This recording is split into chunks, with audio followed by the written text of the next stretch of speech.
सप्तम पाठ संस्कृत क्लास 10 नीति श्लोक पाठ ध्यान दीजिए। अयम पाठ सुप्रसिद्धस ग्रंथस महाभारतस उद्योग पर्वण अंग विशेष रूपया विदुर नीति संकलित युद्धम आसन प्राप्य धृतराष्ट्रो मंत्री परवरम विदुरम स्वचितस्य शांते कांश्चित् प्रश्नान् नीति विषयकान् पृच्छति तेषां समुचित उत्तरम विदुरो ददाति तदेव प्रश्न उत्तर रूपम ग्रंथम विदुर नीति इयमपि भगवद्गीतेव महाभारतस्या अंगपि स्वतंत्र ग्रंथ रूपा वर्तते। कह रहा है यह पाठ जो है अयम पाठ, यह पाठ कहाँ से लिया गया है? सुप्रसिद्ध एकदम महाप्रसिद्ध ग्रंथ जो है महाभारत, संसार का सबसे बड़ा ग्रंथ अगर पूछेगा तो क्या कहना है? महाभारत विशाल ग्रंथ है। महाभारत के उद्योग पर्व के अंश विशेष, पर्व मतलब क्या होता है? जैसे कांड होता है रामायण में, बाल कांड, किष्किंधा कांड, लंका कांड, सुंदर कांड, उसी तरह महाभारत का जो चैप्टर होता है उसको पर्व से सूचित किया जाता है। तो उद्योग पर्व का एक अंश विशेष है, उसी का रूप है जो विदुर नीति कहलाता है। विदुर नीति के धृतराष्ट्र अपने श्रेष्ठ मंत्री विदुर जी से कुछ चित्त के शांति, मन के शांति के लिए प्रश्न पूछते हैं। ठीक है, प्रश्न पूछते हैं, उसका समुचित उत्तर विदुर जी देते हैं। तदेव प्रश्न उत्तर कड़ा या प्रश्न उत्तर का ग्रंथ जो है विदुर नीति कहलाता है। महाभारत में यह भागवत गीता के समान इस चैप्टर को माना गया है। इसमें प्रश्न क्या क्या आ रहा है देखो ध्यान से। यस कृतं न विघ्नन्ति शीत उष्णम भयम रति समृद्धि र समृद्धिर्वा सौवै पंडित उच्यते। इसका मतलब क्या हुआ? यस कृतं जिसके कर्म को, विघ्नन्ति न विघ्नन्ति मतलब बाधा नहीं पहुंचाता है, शीत उष्णम शीत उष्ण भय मतलब जिसके कर्म को सर्दी गर्मी भय भावुकता समृद्धि मतलब संपन्नता असंपन्नता इत्यादि बाधा नहीं पहुंचाता है, वही पंडित कहे जाते हैं। मतलब शॉर्टकट हुआ जिसके काम को सर्दी गर्मी जाड़ा, उसके बाद समृद्धि और समृद्धि भय डर भावना ये सब चीज बाधा नहीं पहुंचावे, वही क्या कहलाता है? पंडित। चलो दूसरा श्लोक क्या है? तत्वज्ञ सर्वभूताना योगज्ञ सर्व कर्म नाम उपायज्ञो मनुष्यानाम नर पंडित उच्यते। तत्वज्ञ सर्वभूताना, भूत माने जीव होता, आत्मा होता है।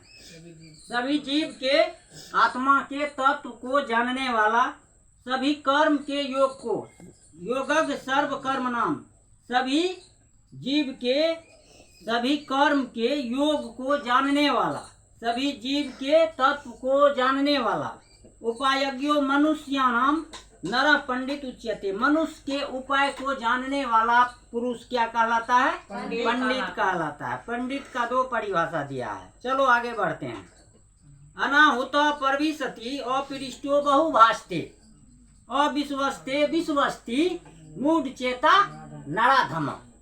कह रहा है अनाहुत मतलब अचानक, सडनली, अनाहुत परविशति अचानक जो प्रवेश करता है, मतलब अचानक किसी के यहाँ चला जाना, अपृष्टो बहुभाषते बिना पूछे बहुत बोलना, बिना कुछ उसे पूछे और वह बकड़ बकड़ करे, तो कह रहा है अनाहुत परविशति अपृष्टो बहुभाषते, अचानक कोई प्रवेश करे आ जाए और बिना पूछे बहुत बोले, अविश्वासे विश्वस्ति और बिना विश्वास के लायक जो बात हो उस पर वह आदमी विश्वास करे तो उसी को नरों में अधम, नराधम मतलब नरों में अधम, नीच, नर मनुष्य में सबसे नीच, वही उसी को नीच पुरुष कहा जाता है या मूर्ख पुरुष कहा जाता है। एको धर्म परम श्रेय क्षमय का शांति रुतमा विद्य का परमा तृप्ति अहिंसिका सुखावहा। कह रहा है एक धर्म पर रहना सबसे श्रेष्ठ है, एक धर्म को मानिए तो सबसे श्रेष्ठ है एक धर्म पर रहना। क्षमा का शांति रुतमा, क्षमा से बहुत बड़ी शांति मिलती है, क्षमा से शांति मिलती है, एक धर्म पर रहने से श्रेष्ठता मिलती है। विद्या का परमा तृप्ति, विद्या से तृप्ति मिलती है। जैसे भूखे को अनाज खाने से तृप्ति मिलती है, प्यासे को पानी पीने से, उसी प्रकार सबसे बड़ा तृप्ति अगर मनुष्य को मिलती है तो वह तृप्ति है विद्या। विद्या ग्रहण करने से बहुत आनंदित आदमी होता है, बहुत तृप्ति मिलती है। विद्या से तृप्ति मिलती है और अहिंसा से सुख मिलती है। हिंसा से दुख मिलती है। हिंसा करो दुख पाओ, अहिंसक बन के रहो सुखी रहेगा। त्रिविधम नरकस्येदम द्वारम नाश नमात्मना काम क्रोधस्था लोभस्त अस्मादेतत् त्रयम् त्यजेत्। कह रहा है नरक के 3 द्वार है। त्रिविधम, ये देखो बहुत इम्पोर्टेंट है, इस पर थोड़ा गौर से ध्यान देना। अब जो आगे 3 लाइन है, 3 जो श्लोक है, मतलब 8, 9, 10, ये नहीं सॉरी 5, 6, 7, ये तीनों पर विशेष ध्यान देना है। नरक के 3 द्वार है जो आदमी का नाश करता है। नरक जाने के 3 द्वार है। 3 द्वार क्या सब है? काम, क्रोध और लोभ। ये सब नाशवान है। काम, क्रोध, लोभ। काम ऐसा करो कि नरक से बचो, यही स्वर्ग नरक नहीं तो मिल जाएगा। पढ़ाई कर रहा है, हम कह रहे हैं कुछ, कर रहा है कुछ, नहीं हुआ सर, कल तो नहीं। काम में गड़बड़ी, नरक मतलब हो गया, नाश हो रहा है। क्रोध माने गुस्सा, जितना गुस्सा पियो उतना सुखी रहेगा, नहीं तो जाओ नरक होगा। नरक मतलब कष्ट होगा। लोभ, लोभ से हमेशा बच के रहो। मोबाइल पर बहुत तरह का लोभ आता है, इसलिए का त्रिविधम नरकस्येदम द्वारम नाश नमात्मना कामा क्रोधस्था लोभस्त अस्मादेतत् त्रयम् त्यजेत्। नरक के 3 द्वार है, काम, क्रोध और लोभ। फिर आपको प्रश्न बन के आएगा नरक के कितने द्वार है? 3 द्वार। कौन कौन से द्वार है? तो काम, क्रोध और लोभ। हो गया।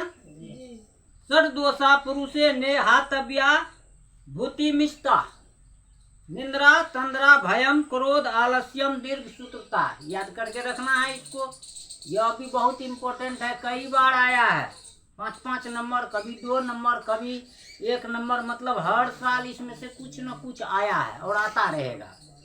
षड दोषा पुरुषे ने हातव्या, मतलब मनुष्य के शरीर में 6 दोष है। कितने दोष हैं? 6। अगर तुम सुखी संपन्न आनंदित जीवन जीना चाहता है, वो बात कर रहे, अगर सुखी संपन्न आनंदित रहना चाहते हो तो मनुष्य को क्या करना है? 6 दोष को त्याग देना चाहिए। वो 6 दोष हर आदमी के शरीर में है, उसको निकाल दीजिए, आप सुखी रहेंगे। 6 दोष क्या है?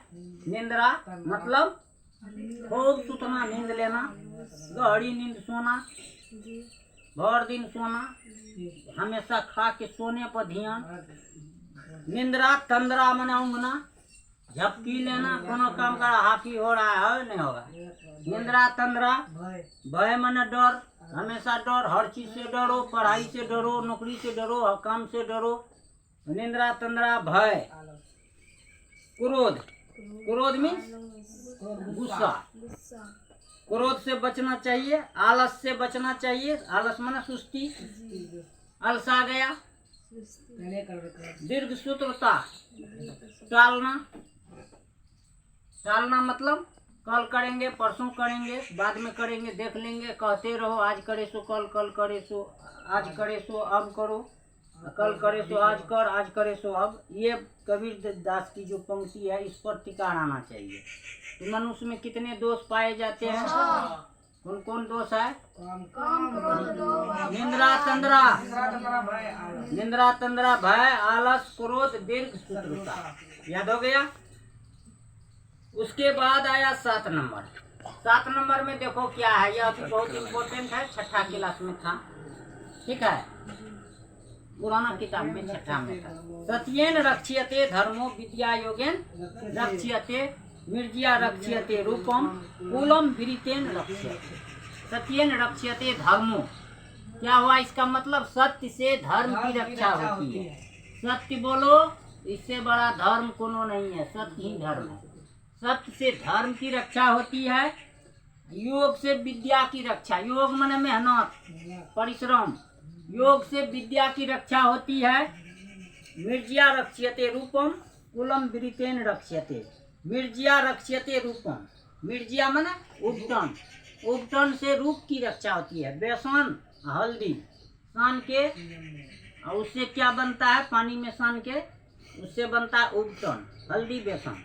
हल्दी बेसन को उपटन या मिर्जिया बोलते हैं। उसको मुंह में लेप लगाओ, रात में सो जाओ, सुबह ठंडा पानी से धो लो, रूप चकाचक रहेगा, चेहरा में चमक लाएगा। ठीक है, तो कहा मिर्जिया से रूप की रक्षा होती है, और विरित से कुल की रक्षा होती है। विरित माने आचरण होता है। कुलम विरितेन रक्ष्यते। अब इसमें 4-5 सवाल आएगा आपको। कैसे आएगा, तो क रक्ष्यते धर्मो, धर्म की रक्षा, तो सत्येन होगा जवाब। फिर देगा क रक्ष्यते विद्या, तो योगेन। फिर आएगा क रक्ष्यते रूपम, तो मिर्जिया। क रक्ष्यते कुलम, तो विरितेन। 4 सवाल है। फिर हिंदी में इसका आ जाता है, धर्म की रक्षा किससे होती है, ऐसा प्रश्न आएगा। फिर दूसरा आएगा, विद्या की रक्षा किससे होती है, हिंदी में लिखो। है संस्कृत पूछेगा हिंदी में, इसको टॉन्च बना लेना। ये 3 ठो जो दिए, ये बहुत बहुत इम्पोर्टेंट है। एक बार एक ठो और आया था, यह एक ठो जो आया था वो है नंबर 8। बोर्ड में पूछा हुआ प्रश्न है, पूछा हुआ को इम्पोर्टेंट माना जाता है। सुलभा पुरुषा राजनम सततम प्रियवादिन अप्रियस तु पथस्य वक्ता श्रोता च सुलभम। कह रहा है, हे राजन, दिया है सुलभा पुरुषा राजन सततम प्रियवादिन अप्रियस्य तु पथस्य वक्ता श्रोता च दुर्लभ। कह रहा है, हे राजन, सदैव प्रिय बोलने वाले और सुनने वाले पुरुष आसानी से मिल जाता है। हे राजन, प्रिय और असत बोलने और सुनने दोनों लोग सुलभ से हमको मिल जाते हैं, आसानी से। लेकिन अगर उचित बोलता है कोई, तो उसको सुनने वाले और बोलने वाले, उचित सुनने वाले और बोलने वाले बहुत कम लोग पाया जाता है, दुर्लभ है। क्यों है, तो जो भी चीज उचित है वह कड़वी होती है, झूठा बात प्रिय होती है।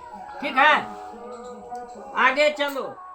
पूजनीय महाभागा पुण्याश्च गिरि दीप्तिय स्त्रिय सरयो गिरिहस्योक्ता अस्त समा दरक्षा विशेषता। चलो नंबर 9 में, स्त्रियां घर की लक्ष्मी होती है, इन्हीं से परिवार की प्रतिष्ठा बढ़ती है। किन से बढ़ती है परिवार की प्रतिष्ठा? स्त्री से। घर की लक्ष्मी कौन होती है? स्त्री। स्त्रियां जो है महापुरुषों को जन्म देती है, इसलिए स्त्री जो है महान है, और स्त्री की रक्षा योग होती है स्त्री। आगे चलो, 10 नंबर लास्ट नंबर। अकीर्ति विनियो हंति हन्यर्थ अनर्थ पराक्रम हंति नित्यम क्षमा क्रोधमाचारो हंत्य लक्षणम। कह रहा है, विनम्रता से बदनामी दूर होती है। विनम्रता से क्या होती है? बदनामी दूर। पौरुष या पराक्रम से अनर्थ दूर होती है, पराक्रम से अनर्थ दूर होती है, पौरुष से। विनम्रता से बदनामी दूर होती है। क्षमा क्रोध को दूर करता है। क्षमा कौन चीज को दूर करता है? क्रोध माने गुस्सा को, और अच्छा आचरण बुरी आदत को दूर करता है। आचरण अगर आपका कैरेक्टर चरित्र विरित अगर अच्छा है, तो उससे कौन चीज होगा? बुरी आदत जो आप में है वो दूर स्वतः भाग जाएगा। ठीक है, और कोई दिक्कत? शेष कल